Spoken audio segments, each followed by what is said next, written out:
my first question to you is, why did Hawthorn come up for you as your plants? Because it's been so very useful to me. I find hawthorn to be really like healing to the heart on all the levels. It's this like delicious, nourishing food that you can make all kinds of like really wonderful preparations from. Welcome to the Herbs with Rosalee podcast, a show exploring how herbs heal as medicine, as food, and through connecting with the living world around you. Well, if you've ever thought of hawthorn as simply a gentle heart tonic, this conversation might completely change how you see it. Because what if working with hawthorn isn't just about supporting your cardiovascular system, but also about influencing how your body expresses health at the deepest level? In this episode, I'm joined by herbalist Betzy Bancroft, who shares something that stopped me in my tracks: hawthorn's ability to support the heart all the way down to gene expression, therefore helping your body turn on what it needs when it needs it. She also shares her favorite ways to work with hawthorn, from berries to leaves, including her delicious Hawthorn Cordial recipe. And she also shares why this is a plant that benefits from consistent daily use. If you enjoy this episode, please give it a thumbs up so more plant lovers can find us, and be sure to stay tuned to the very end for your herbal tidbit. Betzy, I'm so thrilled to have you on the show. Thank you so much for joining us. Oh, I am thrilled to be here. Thank you for inviting me. This is a great opportunity. Oh, well, I'm just really looking forward to connecting with you. You were actually one of the first herbalists I ever heard about, because John Gallagher introduced me to you way back in the day. And so you have long been on my radar. We haven't had a chance to connect a lot in person, so this is, my time to get you. And it just feels like such an honor to connect with someone who I've been hearing about for literally decades now. Oh, and I'm delighted too, because your book is one of my favorites. It's one of the wow. maybe, Alchemy of Herbs is one of maybe 6 herbals I recommend in my book. So it's way up there. Oh my gosh, the thought of Betzy Bancroft loving my book is I don't even know if I can do the rest of the interview now. All right. Thank you. Well, I have a lot of love for your new book too, which we're going to get into. But what I would love to start with is how the plants found you in the first place. Oh, yeah, that's a good question. I grew up in an area of New Jersey, actually Roseland, which I really like saying I'm from Roseland. But it was rapidly suburbanizing in those days, in the 1960s. And I was out in the woods all the time. I was outside, woods, fields, etc., all the time, which I feel really blessed. But as I said, it was also rapidly suburbanizing in those days. And what used to be a dead end road is no longer a dead end road. I just kind of gravitated to being outside and hanging out with plants and so forth. And then I started to get, by the time I was a teenager, I started getting interested in nutrition. And then, kind of took off from there. And well, I'd love to hear more. How did that take off? Because it's one thing to go, nutrition is so widely accepted, I think. Herbalism, especially back in the day, was not. So how did you make that leap? Yeah. Well, that's true there, that I didn't know you could grow up to be an herbalist. I had no idea you could grow up to be an herbalist. So I didn't take as much science in college as I wish I had, and so forth. But then after college, I happened upon David Winston at a workshop with some indigenous folks, and he twisted my arm to join his herb studies class. I was like, oh, really? Herb class? That's a thing, And I was honestly interested in herbs at that point. And when I was a kid, I found a patch of peppermint in the yard and started, adding that into my water. I was dabbling a little, I guess, with plants, but again, the concept of actually being an herbalist and studying herbs was not part of my awareness at all. So when I met David and he said, "Oh, I have an herb studies class," I said, "Oh, wow, that does sound interesting." And like I said, he really did twist my arm and you can barter it. And so I also started working at Herbalist and Alchemist about that time. And I ended up in the class to be in. At that time, which was the late 80s, he still lived in his mother's attic in New Brunswick. And so we went for herb walks all the time. First of all, his books were starting to crowd out the space in his apartment. And it was also really stuffy up there, especially in the summer. So we'd, get out and go over to Rutgers or go to a number of other places. We even went as far as Bowman's Hill Wildflower Preserve in Pennsylvania, which is a real treasure of a place. If any listeners are anywhere near New Hope, Pennsylvania, go to Bowman's Hill. And and then lo and behold, I'm in herb school. What do you know? And like you said, working at Herbalists and Alchemists, and then I just stayed. I stuck around. Also, the class that I was in also kind of stuck around. We were out for herb walks so much that we didn't finish the curriculum in 2 years. And also, again, books. Outgrowing his apartment, he needed to move, and he wasn't sure where he was going. So our class, which was like only 10 people or so, we all said, well, why don't we just keep coming to class? And then we actually finished the curriculum. So I was in herb school for about 3 years instead of 2. And then I took a couple of his graduate level courses as well. And then working for Herbalist and Alchemist, I had the good fortune to go to herb conferences, to work in the vendor department and selling tinctures, which is how probably a lot of people remember me, is first selling tinctures at herb conferences and then selling United Plant Savers memberships. Because in 2003, I moved to Vermont, which is one of the most smart things I've ever done.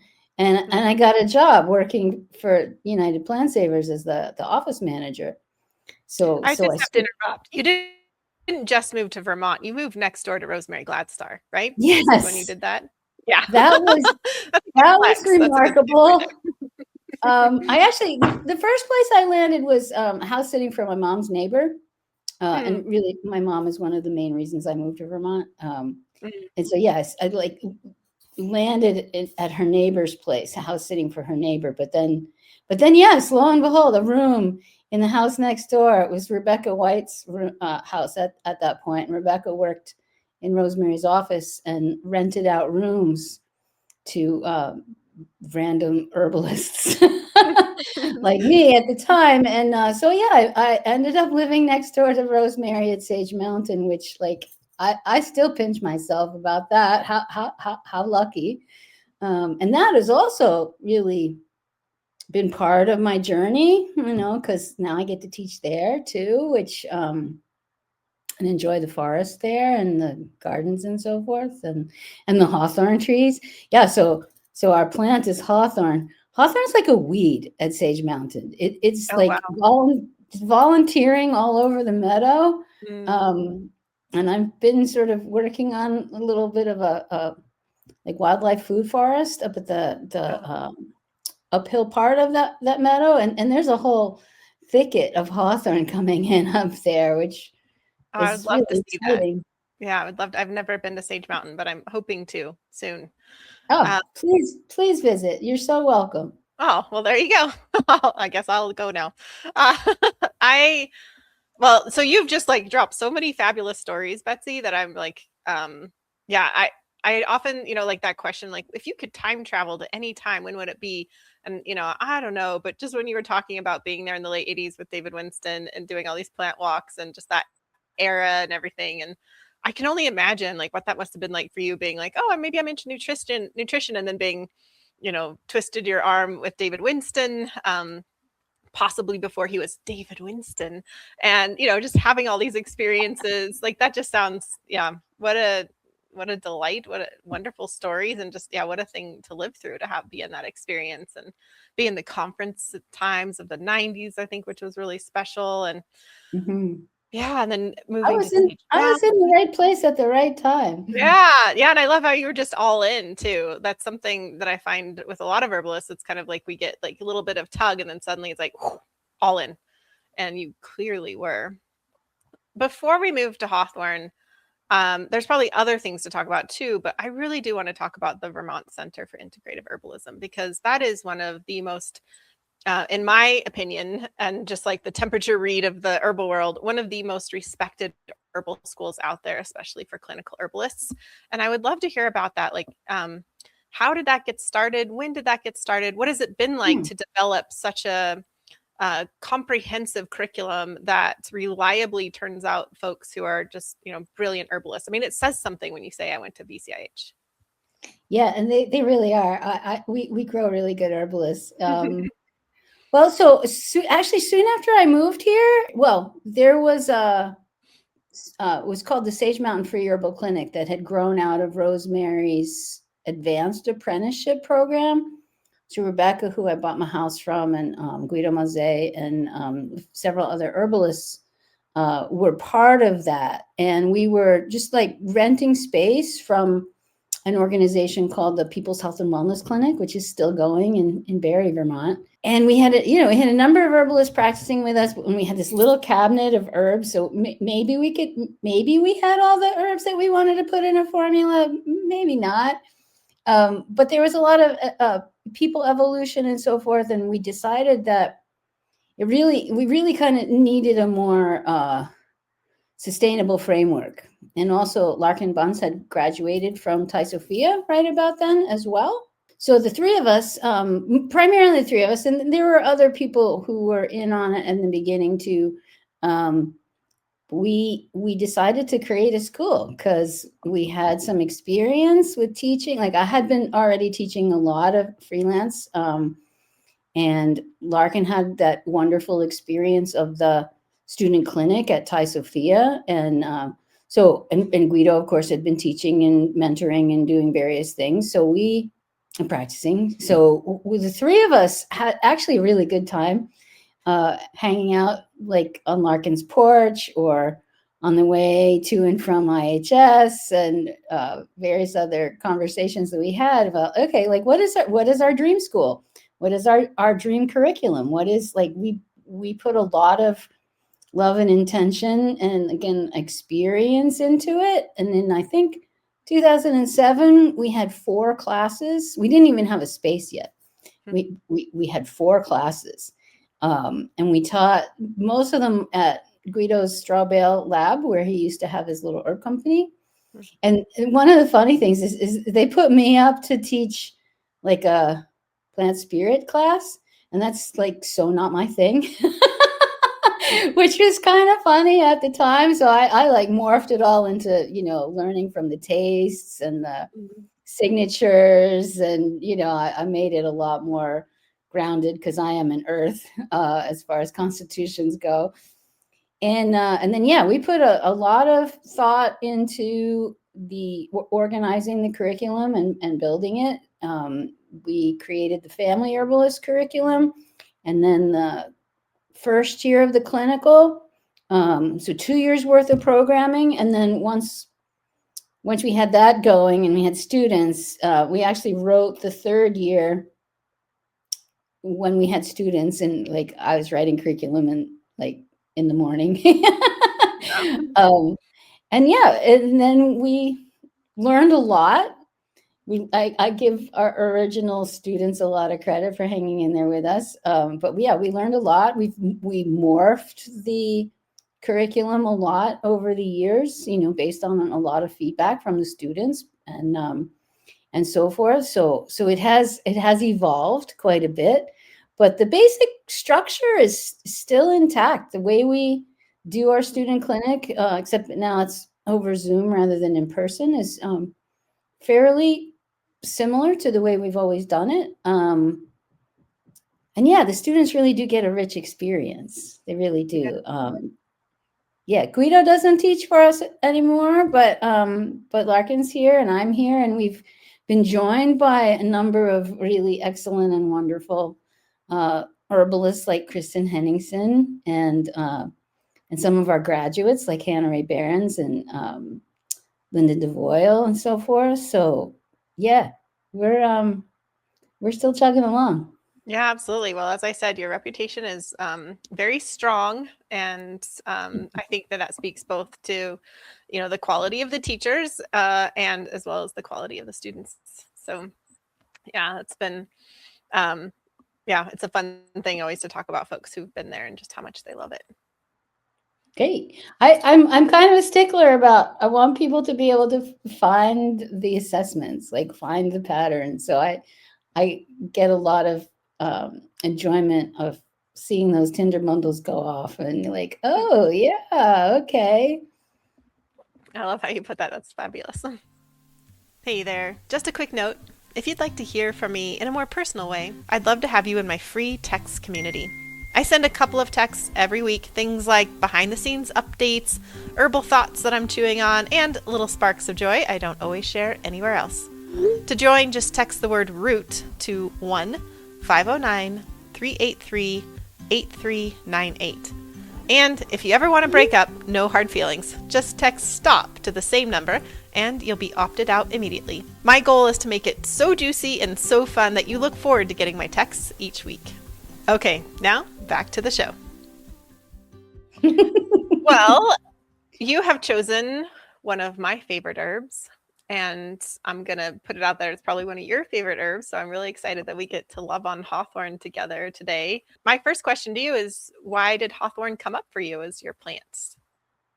Oh, I think because it's been so very useful to me. I use it a lot for heartbreak, heartache, and stuff like that. And that was the thing for me for a while. Fortunately, it's not as big a deal. But yeah, I find hawthorn to be really like healing to the heart on all the levels, physical and spiritual and emotional. And really, like, I drink a cup of hawthorn tea if I'm stressed or grumpy or something like that, and it makes me such a much nicer person. And just like a lot, yeah, happier, groundeder. Just it really rearranges my mood and orientation, and and it's so beautiful, you know. And at the same time has this like enormous thorns. So my students talk about hawthorn as a thorn medicine and a boundary plant. So I see that again, like especially in the context of emotional heart stuff. It's really, we want to be open and loving and generous and all the things, but the world is a rough place, and the thorns help us, I think, be sweet and loving with a boundary and with some protection for our, the vulnerability that comes along with that generosity.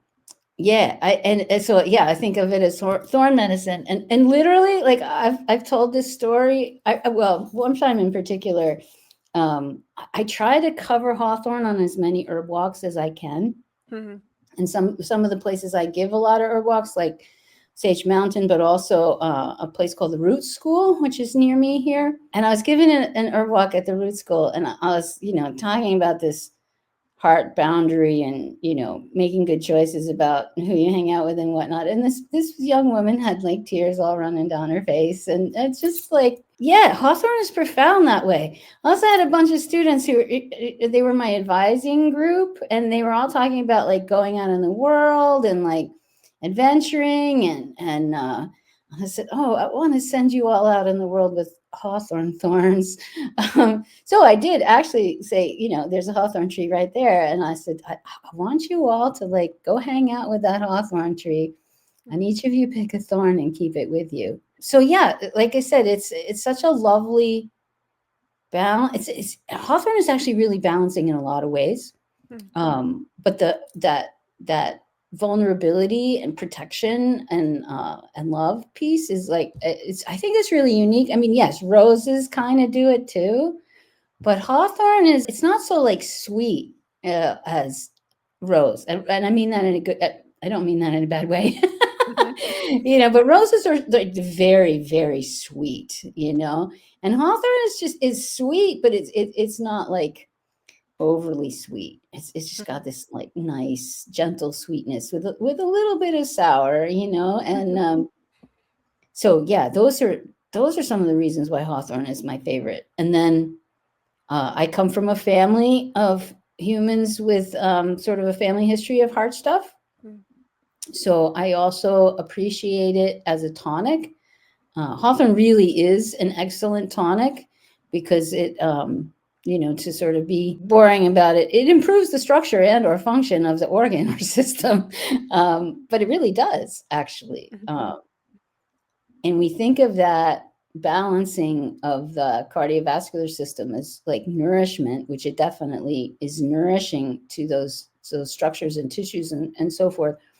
But the way it works to improve the cardiovascular system is through modulating genes, so it's this like delicious, nourishing food that you can make all kinds of like really wonderful preparations from, and including ones that you want to take every day, which is the best way to use tonics, right? To have them in your diet really regularly. So wanting to drink your Hawthorn Cordial at the end of the day, or have your Hawthorn jam or whatever it is, Hawthorn tea in my case, it's supporting the cardiovascular system all the way down to the level of like regulating the genes, and not like making the genes do anything they don't want to do or that isn't appropriate for them to do, but just like helping the genes express things that we need when we need them. So it really is actually quite balancing to the function of the cardiovascular system. And I can get more into the details of that, but just I'm the fact curious about more details about that, because this is not in my knowledge base of how Hawthorn might be regulating genes like at that level. Yeah. Well, so very well known that polyphenols in general are antioxidants, right? And then maybe sometimes you hear some more cynical scientists will say, yeah, but you can't absorb enough to actually be an antioxidant. So how is that even working? That's like, is that a thing? And the way it works isn't as like a direct antioxidant. I mean, polyphenols and flavonoids and so forth do that. In other words, they do lend electrons and quench radical molecules. I don't like to call them free radicals because I free radical, but reactive oxygen species, that's plants. So reactive oxygen molecules is what I like to call them. And but yeah, so flavonoids, they can like lend the electron and what could quench the free radical, but they actually, what they really are doing is increasing the genetic transcription of the endogenous enzymes that do that work, right? Like glutathione, for example. Exactly. Yeah. Like glutathione, superoxide dismutase, things like that are the endogenous molecules that manage and mitigate oxidative stress, which is, we're always making these reactive oxygen molecules. They're part of our mitochondrial function and our other cellular functions. So we can't like not make them. We'd have no energy. but we want to keep the balance of oxidation and anoxidation in a healthy way, because these reactive oxygen molecules damage us. They can damage the DNA of our cells. They can promote mutagenesis. So you mentioned in an Instagram post that I was like all about. I was like, yay, Rosalee's talking about Hawthorn.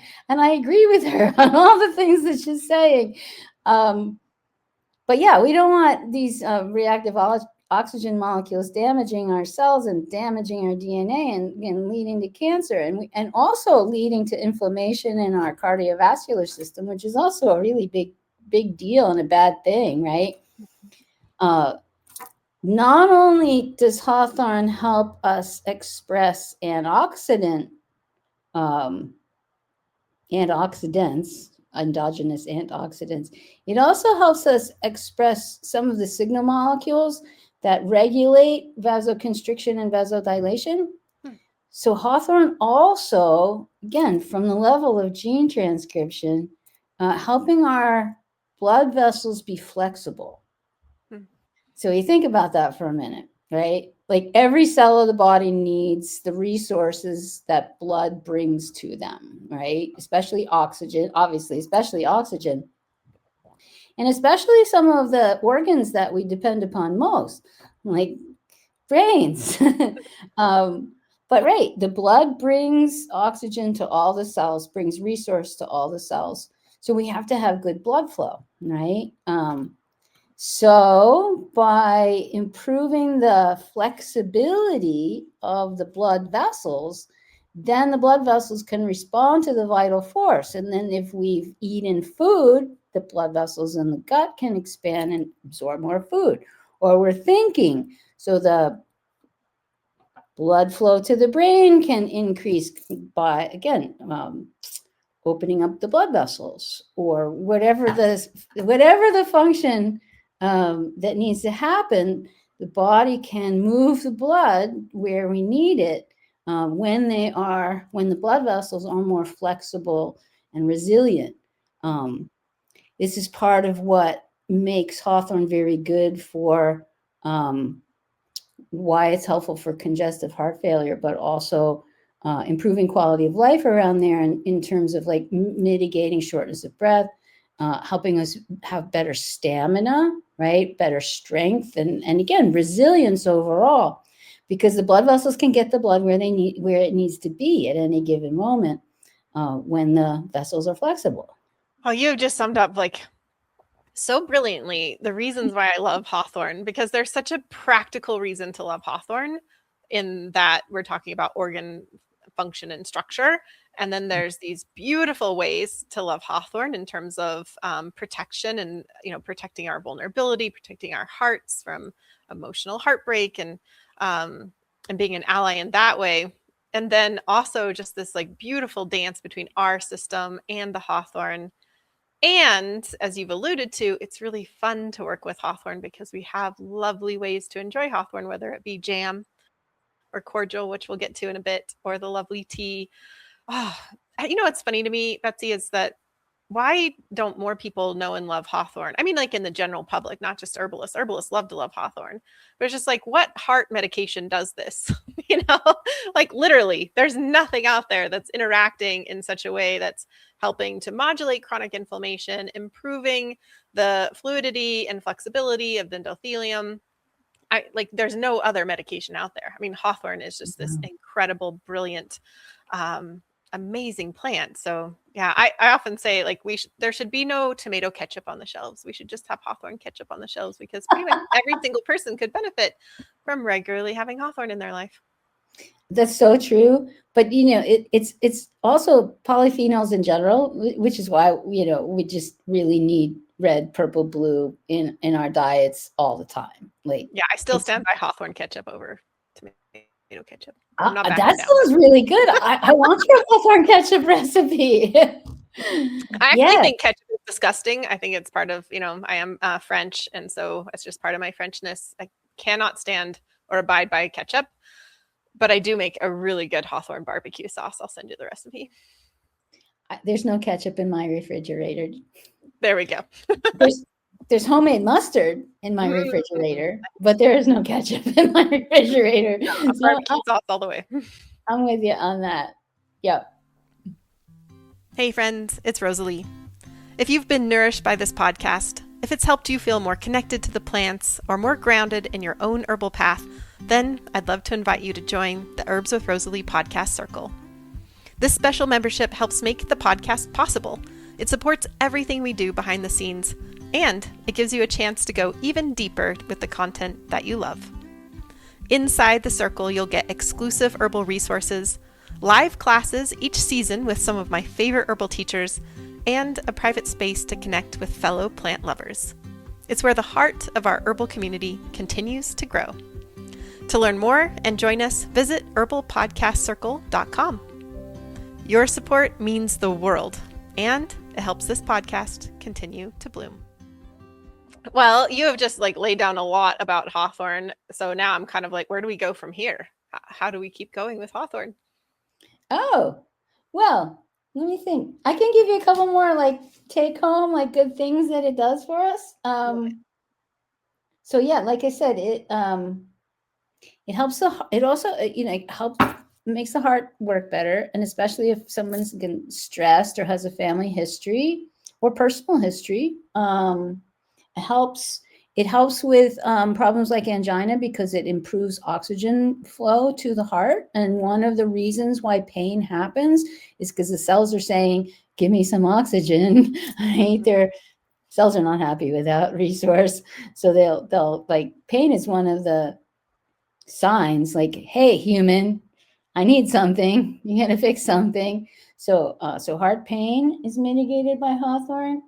I have a And question. then, Have you ever heard of working with Hawthorn when you go into a higher elevation? Because that it makes me think of that, and I'm actually headed mm, to Denver this year, which I have historically struggled a bit with that. Um, so yeah, but I've never really considered Hawthorn as an ally for higher elevation, like oh, sudden, increase in high elevation. I haven't had that experience, but I would try it. I really would, because again, improving blood flow makes us more resilient to pretty much everything. I think Yeah, it's yeah. just super super useful. And then yeah, it helps um, prevent many other like cardiovascular problems, like prevent like because it keeps inflammation down in the blood vessels and helps the blood vessels work better. It prevents atherosclerosis.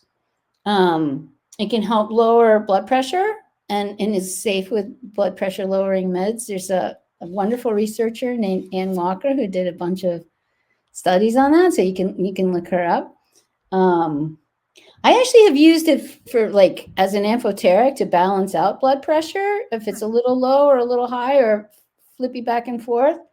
Especially when it's flippy with respect to stress, Mm. because I really think hawthorn is a good nervine too. Mm. In Chinese medicine, it's used as a carminative, and I got Christopher Headley's books on recommendation from Jim McDonald. I didn't know Christopher Headley had books, and he was one of my favorite teachers. And that's his speculation, is that because the Chinese hawthorn is more sour, uh, it does lend itself more to digestive function. But I use hawthorn a lot, like as like the primary herb in a formula. I am a triangle formulator, Mm. and so hawthorn's like the nourishing herb, and then I'll put motherwort with it for rhythm problems, or maybe yarrow with it for circulatory stuff. Like, so it often shows up as like a key tonic in formulas that I make. um, I think it's really nice for mood stuff too, especially mood stuff related to the emotions and the heart and grief and heartbreak and all that kind of stuff. Are there herbs you like to combine it with specifically for the emotions and heartbreak? And Oh, rose. It's a little redundant, I think, but also linden mm, and holy basil is a nice companion for emotional stuff. But honestly, I've been known to just take large doses of plain old simple hawthorn. Um, what's a large dose? Like, drink an ounce bottle, because I had one. Um, and I like to extract it in brandy, which makes it taste even better too. It's like easy. I mean, we'll get to that with the cordial, but because yeah, yeah, I'm just sometimes. like right now is this kind of surreal moment for me because I make my husband hawthorn tea every day. It has hawthorn, rose, linden, and tulsi in it, which are those are the exact ones you just mentioned. And I make, as you do, I make tinctures as alcohol extracts. I almost always use a clear spirit. And with hawthorn, every time it's brandy. I mean, I wouldn't even bother with something else. I mean, that's all I would use it for. So, anyway, I'm just having I feel like Hawthorn has spoken to both of us and been like, this is how I like it. And we have both listened to Hawthorn. Yes, we have both listened to Hawthorne. That's really wonderful. Let's Yes. talk about your cordial, actually. Let's dive into that. You've given us a Oh, beautiful recipe for a hawthorn sure. cordial full of lovely aromatic plants. I'd love to hear you just introduce this recipe and share how how maybe you came up with it and how you like to enjoy it. Yeah. Well, I've made lots of different versions of Hawthorn Cordial, and I should admit that when I'm making medicine for myself or my loved ones, like not in clinic, clinic, I measure tinctures. I want to be consistent and accurate. But when I'm just making stuff for myself or loved ones, I'm not a measurer. But and Hawthorn is also really nice with those aromatics like ginger and cinnamon and spices and so forth, which also support circulation, right? So, and as I said, I really like the flavor of Hawthorn with brandy specifically, and it just comes out that like nice rich red color. It's just lovely. So I've made a bunch of different versions of Hawthorn cordials over the years. And yeah, I usually just do it with the folk method. So hopefully the recipe that I sent you works out in terms of the parts. But the other thing that I like about cordials is that they're really easy and they're delicious, So it makes it easy to take one's medicine, especially like for an adult who likes to have a drink or something like that when they get home from work, or just having a little delicious alcoholic beverages is just like it fits in their life, and they want to take their medicine, which is again the key thing with tonics is that we need to take them regularly for them to work, especially something like Hawthorn, which is both working on a nutritional level and is active in an ongoing way. Like having flavonoids in our body regularly is what keeps everything flexible and working properly. So coming up with something delicious that people want to take is a good strategy, right? So yes, cordials are lovely and delicious and easy to take. I've also made like when I have access to fresh hawthorn berries, I cook them with some water and a little bit of lemon until they're soft. So hawthorn berries, we'll talk about this some more because you talked about it in your Instagram post, and I'm actually I have a lot to say about hawthorn berries and making extracts from them. But when I have fresh ones, like I said, I cook them up and I cook them in water and a little lemon until they're soft, and then I put them through a food mill. So I strain out the seeds and any other stray bits of twig or whatever that's in there. I'm not much of a jam eater, but you could also just cook it down and make jam out of it. But what I make is like a sauce. You could also put pectin in that and make actual jelly out of it. But the way it turns out when I do it is just kind of like, sauce. And honestly, when Jim McDonald was recuperating, I made some for him, but some of the seeds, hawthorn berries have a good sized seed in them. Mm-hmm. Some of the seeds jumped out of the food mill and into the batch. And I think I sent him a jar or two that had seeds and probably broke his teeth. But yeah, that sort of sauce-like consistency of cooked fresh hawthorn berries is also like crazy delicious. And I like to mix it with yogurt. For a treat or for a snack or for breakfast or whatever. Do you add any sweetener to that at all when you make that, or is it just straight up hawthorn and lemon? I probably put a little honey or something in it, but it doesn't need a lot. I prefer my savories to my sweets, so I actually kind of like it not really sweet. Yeah, I'm with you. But you can definitely add honey or maple or whatever you want to it until it's palatable for you. And then I also really like hawthorn teas as well. So for myself, I'll either make an infusion with hawthorn powder or I put hawthorn berries in my decoctions too. So here's me getting nerdy, right? Like, check these things out. Play around with the hawthorn berry. They're really freaking hard. And You won't really get a lot out of dried hawthorn berries unless you smash them, grind them, or otherwise increase the surface area because they're just too hard. So that's why I put them in my decoction, and I did like decoct it, not just a little simmer, but an actual decoct it, and then they get soft, and I get some extraction, or like I said, I'll make an infusion with the powder, which is quite lovely. But yeah, I have seen jars of whole hawthorn berries in vodka, and it's like barely pink. Mhm. So I'm with you on that. You want to grind up your hawthorn berries, and if you want to just make a plain infusion, like you just really like infusions, use the leaves and flowers, which are also beautiful and delicious. Right? Mhm. Somehow we end up talking about hawthorn berries more than we do the leaves and flowers, I think. But yeah, the leaves and flowers are also beautiful and delicious. They end up being a little more astringent, Mhm. especially in an infusion. But and in a tincture, I like to mix them together, get a little of everything in there. I Yeah. kind of like that anyway, like dandelion leaf and root together in a tincture, or hawthorn leaf and flower and berry all together in a tincture.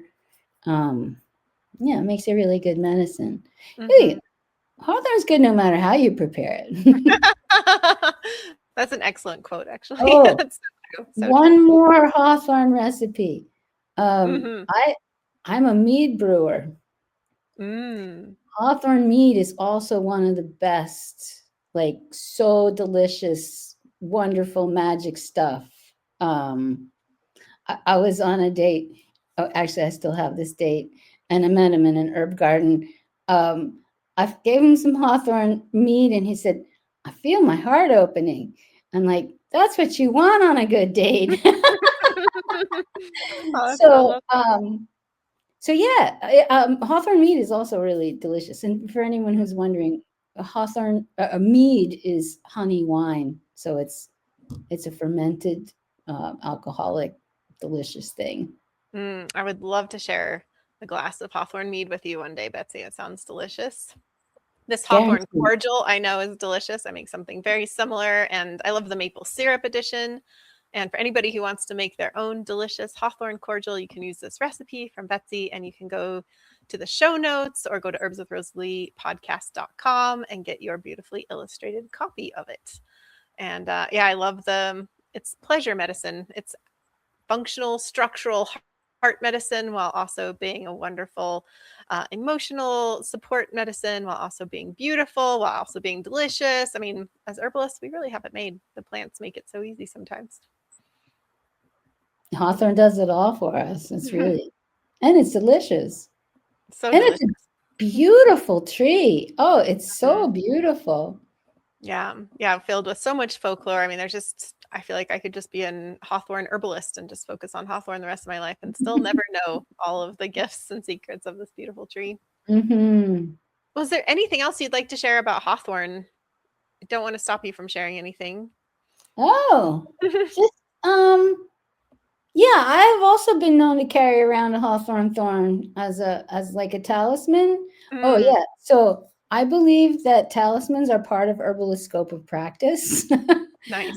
I have been known to recommend a talisman or two, but like to clients, always like other herbalists who are open to the idea. But yeah, I think just the thorns themselves are a wonderful, yeah, talisman for us to keep on our person as a protective.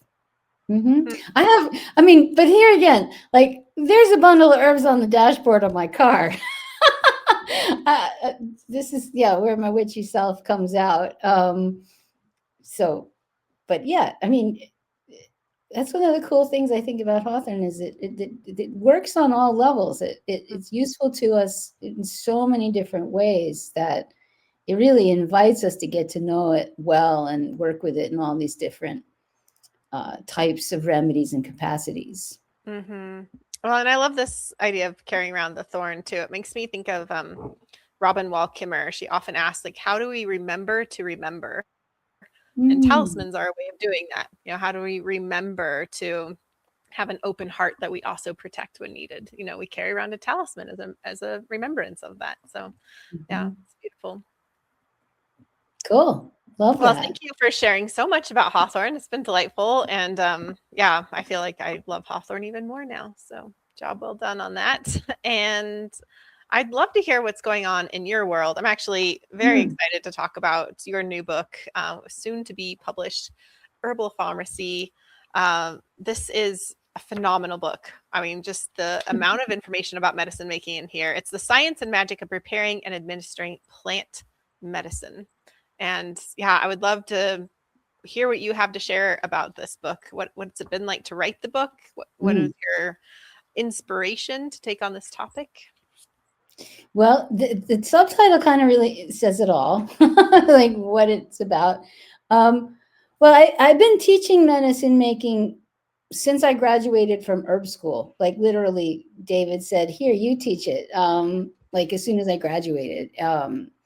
So he also used to like pass me other gigs if he didn't feel like doing it, like in a local herb walk or something. Um, so I've been teaching medicine making for all these years, and no offense to anybody else who's written books on herbal medicine making, but none of them have like as much information as I wanted, especially about the solubility of various herbal constituents.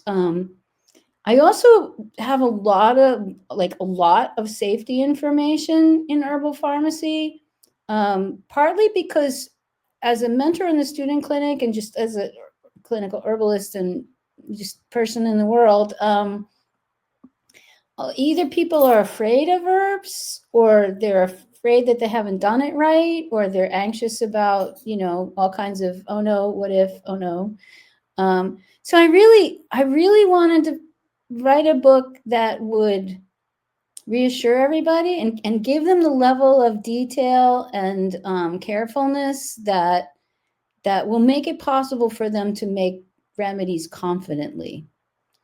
So yeah, this is lots of safety stuff in there, and also just yeah, something practical and easy to follow. So there's I hope again as a teacher I'm reaching people with different learning styles. So there's photos, there's step by step. Oh yeah, thank you. Of course, in the real book, those will be in color Right. because that's a galley. But yes, those pictures. Actually, I had them zoom in on those pictures a little bit too. But anyway, so pictures for visual learners, step by steps for people whose minds go really fast, and then paragraphs of all the ridiculous detail and explaining everything and why. And it's Um, very approachable though. I mean, it's just very practical, to the point, a fun read. It's explanatory. It's making things easy to grasp without, feeling like you have to be a mad scientist. I'm really, really delighted that it comes across that way. And then also for like those real geeks out there, just keep reading towards the ends of the chapters. And then you'll get into again like the solubility and more complicated stuff and like answers to questions like so can you macerate the mark after after you dump out a percolation? No, actually, you don't want to do that. Mhm. Um, but you could percolate the mark that you press out of a tincture, so I have that level of geek in there also. Mhm. So something for everybody, because yes, I definitely wanted it to be approachable and usable and practical for herbalists of all levels of learning, but also to like yeah like give those of us who've been making medicine some more tools to make their medicine even better, Mm. right? Elevate their game, as they say. Yeah. Which is something I feel so strongly about, because if our medicines aren't strong, if they aren't made with intention, then what are we doing? For handing out medicines that aren't working. I mean, we've just already taken two steps back. So yeah, this is a phenomenal book that's going to be a must have for every herbalist. I can already see that coming. I hope so. Yeah. It's very practical, and has all kinds of, I mean, it's got a lot of different kinds of remedies in it too, like elixirs and oxymels and powders. Like it takes on it, yeah, a bunch of different types of remedies made with powdered herbs, and then I also get a lot into topical applications of herbs, poultices, compresses, etc. That's another thing. There's like safety with respect to all the different orifices that we might be applying herbs to. Yes, I hope I've covered everything. I mean, there's definitely, as a teacher also, when we write curriculum, which is basically, this book is the textbook for my curriculum. Like, I put a bunch of different curricula together in the book.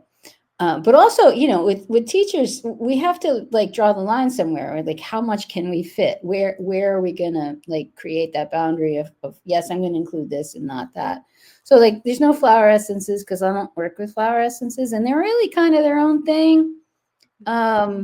There's no, like, I didn't get into heating alcohol, so I know some people geek out and like, oh, hot alcohol is the bomb for extracting this and that. Like, I don't feel safe doing that, so I didn't go there. But yeah, I did actually a bunch of experiments. I had a good time playing around with remedies, and yeah, learning, answering questions that I still had about medicines and so forth. And it's focused on the principles. Like, and once you understand the principles of medicine making, like surface area, like how ground up is it? Like we were talking about with hawthorn berries, you really do need to chop them up or grind them, or at least hit them with a hammer. Wrap them up before you hit them with a hammer, though they go everywhere. So yeah,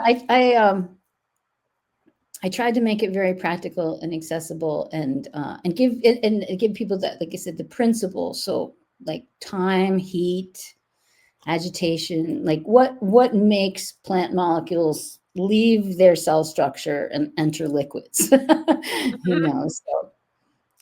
yeah, Yeah. it's hopefully with my book you can make practically anything you ever dreamed about making. Yeah, that is absolutely true. And just as a nerdy aside, I love that it was published by Chelsea, because Chelsea just publishes really cool books. Like, there's no other publisher out there that, as a whole, I think like the books they publish are really awesome. Because a lot of publishers just publish books from all over the place, but Chelsea is just a really fantastic focus. They made it a very beautiful textbook, and they're also wonderful to work with. I really appreciate, especially my editor for Marshall Bradley, who also edited Jill Stansberry's formulary, or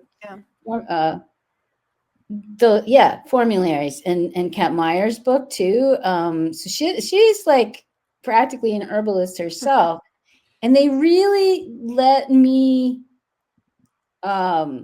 like create my vision. They really like give their authors a lot of license to, like, it's my book, like they did all the things that they did, but like I said, they were really wonderful to work with, and they didn't like try to make it their book. Yeah. Oh, that's cool. That's good to hear. Yeah. Yeah. Well, thanks for sharing the book, and it's available wherever books are sold by the time this publishes. So that'll be exciting. It officially launches on April 7th in 2026, because I know some people will watch this later on. But April 7th, 2026 is when it's officially available, and you can go to chelseagreen.com and find it, or wherever your local herb store, bookstore, etc. Fabulous. Well, thank you so much for sharing about that, the inspiration, and just the joy of what's in the book as well. I know you had something else to share. There was like an intermediate apprenticeship that's happening. Oh yes. Well, so mostly what I do is teach, and again, that's why I wrote a book, is because I teach, and I needed a textbook. And I teach at the Vermont Center for Integrative Herbalism. At this point, I'm mostly teaching in the clinical program, and I am a mentor for the students in their clinic. But but when we moved online, I'm not really psyched about teaching online. So I also teach in person at Sage Mountain. So I live next door, as we said earlier. So isn't that handy?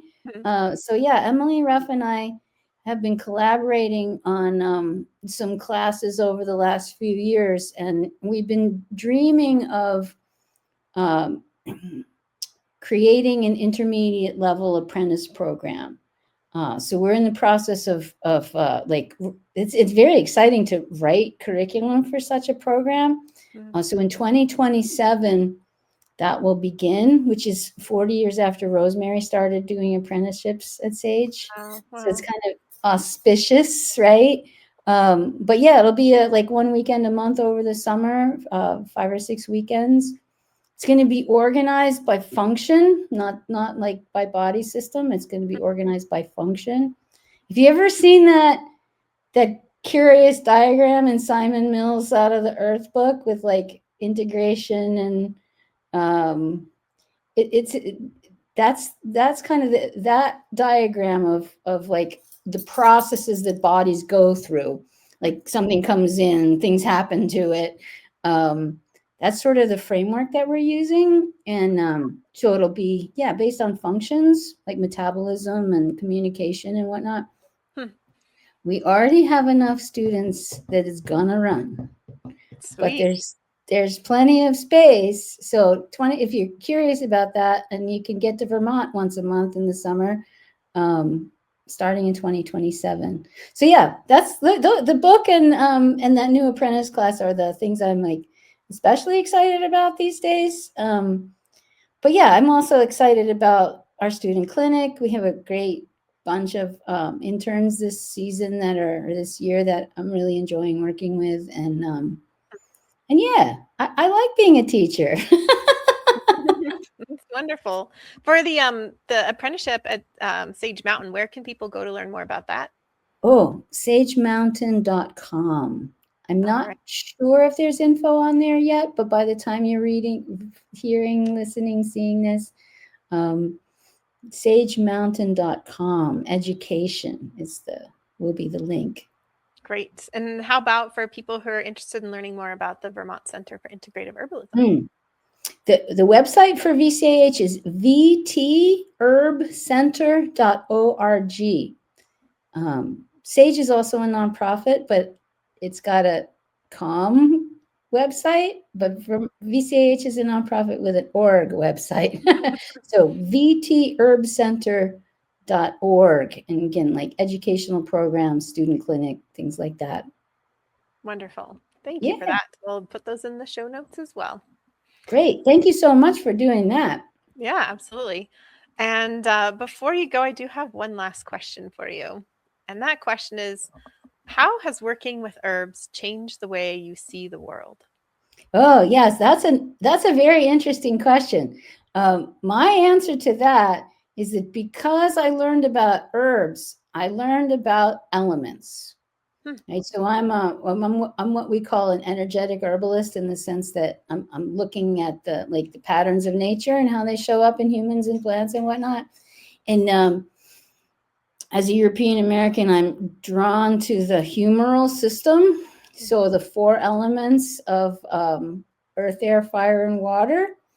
And so I see everybody as their element, and especially like my family members. And so I understand people's behavior, and especially also interactions by their element. And like, well, no wonder, the fiery person is blowing air on the airy, the airy person is driving the fiery person crazy because they're, blowing air and fanning their fire. Or why doesn't this person just go ahead and do it? Oh, it's because the earth is stuck, So yeah, because I'm an herbalist, I have this framework of elements, and I see everything based on the interaction of elements. I did not see that answer coming, not that I would have, but that is such a beautiful answer. And I'm so similar. And, I also see the world through that as well. And it's been a major aspect of my studies where it's been the humoral system or five elements. But yeah, I Mhm, just am looking, like seeing the world through that lens now, always. I mean, it's not something mhm. once you dive in that you can unsee it because it is just an observation of what is around us. Right. Yeah. Yeah. But it does give us really useful insights, Mhm. instead of like, why? It's like, oh, yeah, fire. Yeah. Okay. That's funny because I feel like I had a lot more why before I had the, some kind of elemental system in. It also helped me to be a much more forgiving person because I Mhm. was more understanding of other people and where they might be coming from rather than just seeing the lens through, the way I see things. I can understand that. You know, Well, yes, you'll have to come up and visit and have a glass of Hawthorn mead and talk about elements with me. that sounds like a dream date. Let's do it. Let's do it. Well, this has been so lovely, Betzy. Thanks so much for hanging out. Thanks for sharing so Mm. much Hawthorn wisdom. And I'm very excited for your book. Again, that's Herbal Pharmacy. Definitely check it out. Very comprehensive. And yeah, it's just been an absolute pleasure to hang out. So thank you so much. Yeah, pleasure's mine also, for sure. Thanks so much for listening. You can download your illustrated recipe card from today's episode. Just head to herbswithrosaleepodcast.com or check out the show notes for a link. If you're not already subscribed, I'd love to have you as part of this herbal community so I can deliver even more herbal goodies your way. This podcast is made possible in part by our awesome students. This week's Student Spotlight is on Esther Mecker in Ontario, Canada.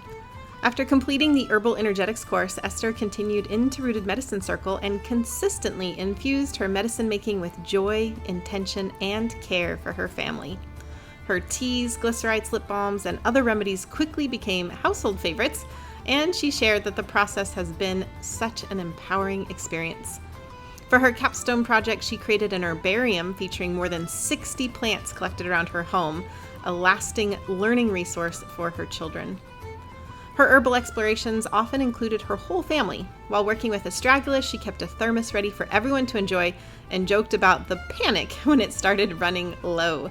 She also formed a heartfelt connection with rosemary, singing to her plants and recalling the comforting scent of her grandmother's home, a beautiful reflection of how herbs can bridge memory, healing, and belonging. If you'd like to be an herbalist, you can check out my foundational courses at herbswithrosalee.com. Okay, you've made it to the very end of the show, which means you get your own gold star and this herbal tidbit. So for today's herbal tidbit, I want to share a fascinating recent study on hawthorn that really caught my attention. So researchers wanted to see whether taking hawthorn fruit daily could influence changes we often associate with aging, things like skin hydration and overall skin vitality. It never would have occurred to me to think about hawthorn for the skin, honestly. Probably should have, but it just gets so researched for heart. So this was cool to see them looking at it from a different angle. So what they did is they conducted a randomized placebo-controlled trial where participants took hawthorn for 6 months. And then what they found was pretty compelling. Those taking hawthorn had significantly improved skin hydration compared to the control group. Researchers also saw improvements in overall skin quality, including elasticity, especially in certain groups of people. And here's where it gets interesting. The benefits were stronger in people with certain genetic patterns, suggesting that hawthorn may actually interact with how our bodies express things like aging and repair. So, while we often think of hawthorn as a heart remedy, studies like this remind us that its gifts might be much broader, right? Supporting the bodies in ways that are both nourishing and deeply restorative over time, so much so that it shows up in our skin's health. All right, that's it for me. Thanks for joining me. I'll see you next episode.